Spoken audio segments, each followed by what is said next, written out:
What's up, YouTube? It's your boy T. It's back here with another banger. Um, so I got Mr. Nightmare again. Did a little bit of him yesterday. Like I said, I'm gonna start getting into that. Been watching these a lot, but yeah. So this is three scary, true, crazy X horror stories. Go and pop him a like. Make sure you check Mr. Nightmare out. Subscribe to him as well. But yeah, we're hopping this. Got my reaction to this and see what this is about, man. Now I will say I've heard a lot of crazy ex stories, and I mean, in these situations with your exes, man, I mean, there ain't much you can do. They already know where you live, and I mean, they already know where you live, your number, who you are, everything, bro. So only thing you can really do is get a restraining order, or move, or something like that, bro. But I mean, yeah, let's hop into it. Or pop them. This They video is come in your sponsored by house. Babbel. Babbel is one of the top language learning apps in the world. I like Its you, intuitive Mr. lessons Nightmare, help you but we're learn a gonna language. I've had skip three that. girlfriends in my life. My current girlfriend, who I've been with for 3 years happily, my first girlfriend in college, and my second girlfriend, Kelly. Kelly was someone who put me through hell emotionally and sometimes physically. I'll start from the beginning. Kelly and I matched on So Bumble, this is a and girl. upon seeing Okay. that we both attended the same college, we based our conversation off that and any people that we may have mutually known. After seeing each other for about a month, we made it official, and we dated for about 6 months. Like most relationships, at first everything seemed great, and we got along fine. But the illusion of being a happy couple faded after a few months, when Kelly would start becoming very controlling and downright obsessive over knowing what I was doing at all times. The longer we dated, the more I That's a realized first we real didn't have sign. many friends at all. Maybe one or two, that's about it. So when I would go out to see my friends on the weekends without her, she would always obsessively text me every 15 minutes asking me for proof of where I was, if I were ever to be at a bar without her. Nah, that's a sign, bro. Those are all red signs. Controlling. She'd throw a fit. She'd make me share my location with her after 4 or 5 months of dating. It got to the point I couldn't handle it anymore. She had too much time on her hands to I will worry about what say, I was. I will say, sharing a location with your significant other, if you're like wife and husband, cool. If you're boyfriend and girlfriend, eh. I mean, if you both mutually agree, cool. But if one's telling you you got to do this, I mean, it kind of be a red flag. I mean, it's not gonna be horrible if like they're just like just so if you get in a wreck or something. Because Life 360, it does let you like it does have a feature on there if you pay for their subscription that if it takes a wreck, it will alert your significant other. So that's good stuff. Like me and my wife, we got that stuff. But I mean, we got the Life 360 where we could make sure each other okay driving on the road. It shows the speed you're going. I mean, it's not necessarily controlling for that, but for her to tell him, you've got to do this. Okay, now, and you're already stressed and pressed about where he's at. You're already getting mad when he goes places. Yeah, it's starting to get bad, bro. Was doing constantly. I couldn't even go see my friends without constantly being attacked and interrogated by her. But one night, things escalated far worse than they ever had. Admittedly, I ended up at a bar and very drunk with a group of my drinking buddies. We started at my friend Kevin's house, and I didn't intend on ending up at a bar. When I got home, Kelly was waiting in front of my mom's house for me, with a batshit crazy look on her face. This was one of the first nights that she laid hands on me, repeatedly hitting me while screaming I'm a dirty cheater and other insane things, Hmm. all while outside, causing a scene for the neighbors to hear. After I had to grab her arms to get her to stop, she shouted things like, "Get off me, I'm calling the police." So I let go and told her we're done. See, that's why these females, bro. Some of them, you can't be messing with these girls. They be calling the cops on you, getting you in trouble. Or if you call the cops on them, if you would have called the cops on her because she hit you, she would have turned around on you, make you look like a crazy one.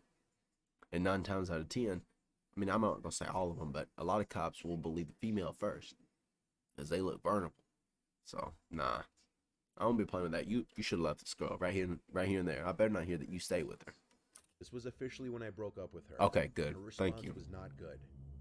Every single day, I received paragraphs upon paragraphs, ranging from angry to alleged regretfulness back to angry.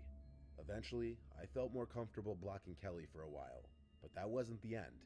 One of my friends who followed her on Instagram still sent me a screenshot of the picture she posted with this big, ugly, muscular guy who looked like he wanted to kill the person taking the picture. I made a joke to my friends saying, "Wow, I see she upgraded." Kelly did the unimaginable though. I was all cozy in my bed, in the perceived safety of the house. I was home alone, as I usually was living in my parents' house. That was when I heard a pounding at the front door downstairs. Heck nah. I jumped out of bed and went out to the living room to listen. Get your There was gun, a bro. man's screams from the other side. He was screaming, "Open up, pussy." I didn't acknowledge him. I didn't want him to know I was home. Then some random number was calling my phone. When I didn't pick up, I got a text from someone threatening to kill me and telling me to open the door before he breaks the window. I ignored these and called 911. I heard glass breaking from outside. I looked out my window and I saw a familiar, huge bearded guy right by my SUV. He was smashing my windows. I recognized the guy to be from Kelly's picture. As I was on the phone with 911, I explained that my crazy ex-girlfriend sent her current boyfriend to my house to threaten me, and he was currently damaging my vehicle. I answered a bunch of questions as police were en route. All the while the man kept screaming things from outside and pounding on my door and sending threatening texts. Police showed up surprisingly quickly to my relief, and they caught the guy still in front of my house. They saw him step off the front stoop after he saw the cop car pulling up. I went outside right away and showed the police my car and the texts, and the big, roid-raging man was still yelling at me that I'm gonna fucking pay for talking shit about him to Kelly. I told him I hadn't spoken to Kelly in months, and he said, "Oh yeah, what about the texts?" as he was in handcuffs already. I said, "What texts?" and he accused me of being a bullshitter. So after he was brought away in one of 2 police cars, I gave the second police officer whatever information he needed of the situation between Kelly and I. See, she's a crazy enough psycho that she probably told him that you sent her a text. She probably got one of them text apps, text her phone herself, making it look like that you were talking crap about him to get him to come and mess with you. See, because she's not crazy. She already be doing all this other stuff. So she probably did that. That's probably why he thinking that you over here talking about him. Meanwhile, you ain't said nothing. But he thinks so. He really believes it. See? And he That's told that's me what I I had a think good happened. case for harassment and should definitely file for a restraining Either that or order he's immediately. bullcrapping you. He told me to head to the precinct the next day, which is what I did. But I also unblocked Kelly and asked her what she said to her boyfriend and why. Nah, She responded don't talk claiming to she her, had bro. no idea what I was talking about. I sent her a long text giving her a piece of my mind, basically telling her about my getting a restraining order and telling her to seek help. I never heard from her again, nor her crazy, roid-raging, now ex-boyfriend. According to my friend, she deleted the picture with him literally the next day after that happened. I currently have a restraining order against both her and her ex-boyfriend, Javier Cruz. Be careful who you decide to date. There's a whole lot of crazy out there.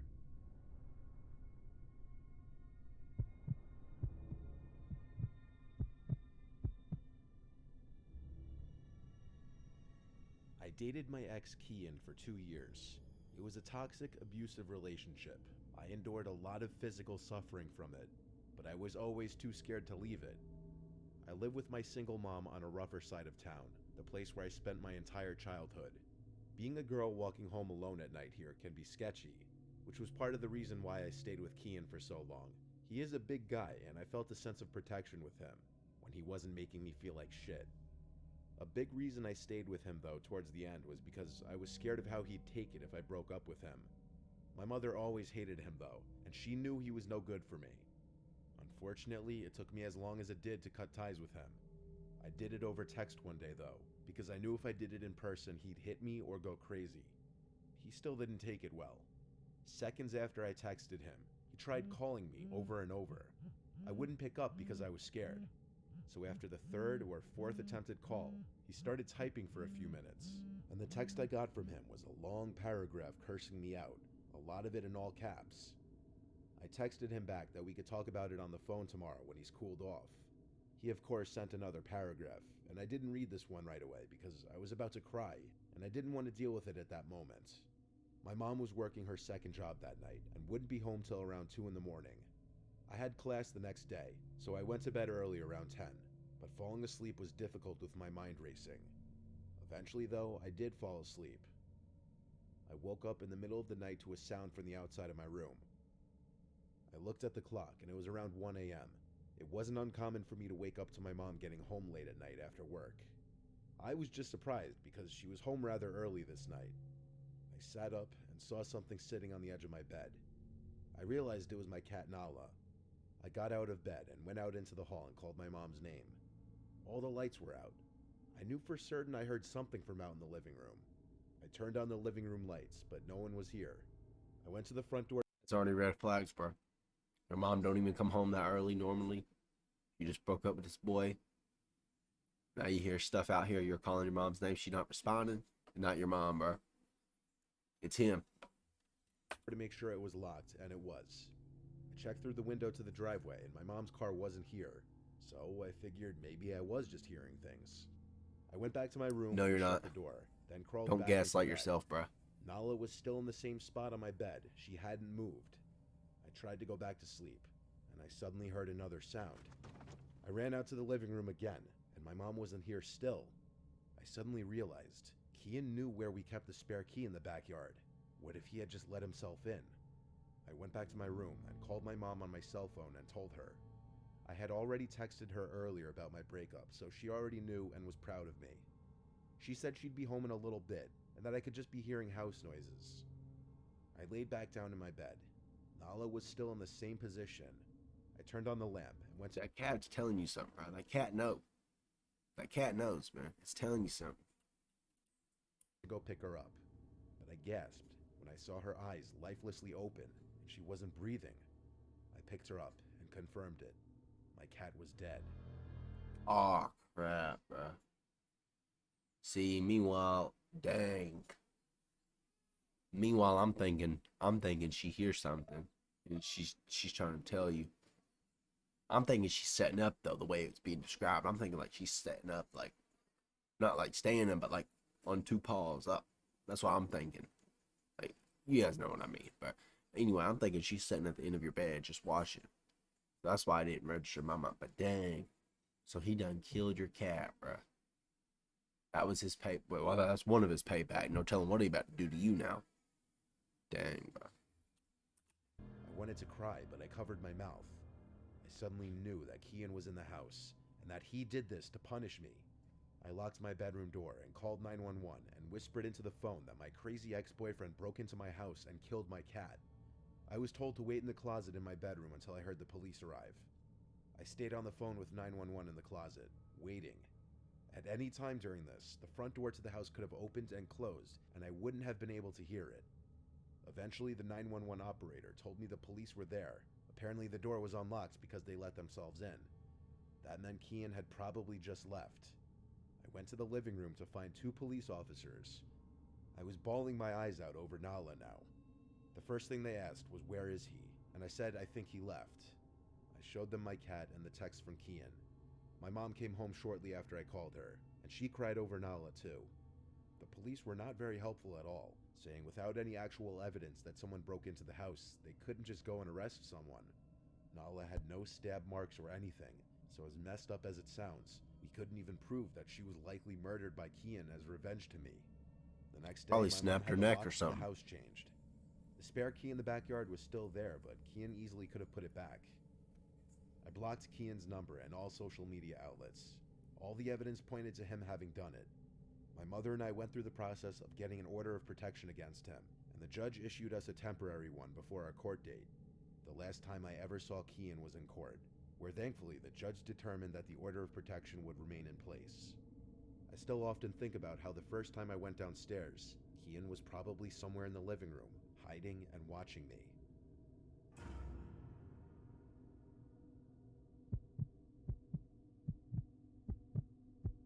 You gotta watch out for some of these people, bro. When I was in junior year of high school, I had my first relationship. His name was Mike. He was a senior at a different high school the next town over. We met through Facebook. He messaged me and we started talking from there. We started hanging out and going to each other's games. I'd go to his football games, he'd come to my softball games. We officially became boyfriend-girlfriend after a few weeks. Since we were in high school, though, we didn't go on a lot of traditional dates like dinner or drinks. We were just kids still. Our dates usually consisted of getting burritos, going for drives, or hanging out at his place since my parents were always home and made it awkward in case we wanted to do anything. The best way I could describe Mike, he was a bit of a hothead. He was big for a 17-year-old, that's why he played football, but he didn't hang out with the jocks. He hung out more with the stoner crowd and the regular crowd. At least that's what he told me. I didn't go to the same school as him, so I didn't see who he was with during lunch. I also didn't really meet a lot of his friends. We mostly hung out just the two of us, as opposed to group things. Since he lived kind of far though, and I couldn't drive yet, it did get annoying. And truthfully, I started to develop feelings for this boy Andrew at my own school in my grade. Around the same time I felt myself losing interest in Mike. I wanted to test things out with Andrew, so one night when Mike was asking to hang out, I asked him to pick me up so we could talk. He knew right away something was off when I said that. When he picked me up, we went for a drive, and I told him that I think we should take a break. He refused to accept that I was Here serious, we go. and angrily demanded to know what he did. When I told him it's just that I felt the spark wasn't there anymore, he got so mad that he punched his dashboard, leaving a big indent in it. He started yelling and scaring me, so I was about to get out of the car, but he stopped me and put his hand on my shoulder and said no, no, no, and then asked me not to leave. He told me he's just angry, but that he'd drive me home. He put the car back in drive and started driving us. As we drove, he kept getting angrier, as he kept asking for more details of what he did wrong. He started blowing stop signs, and that's when I realized we weren't going in the direction of my parents' house. Yeah, I asked him to should have pull hopped over out, and bro. let me out, and he yelled no. We were approaching some wooded area, and that's when I started getting really scared. I had never seen him like this before, but he was showing me a crazy side of himself. I got out of the car when he stopped it on the side of some quiet road. He yelled for me to come back, but I didn't. My mom came to pick me up. Mike sent me an apology text later that night that I didn't respond to.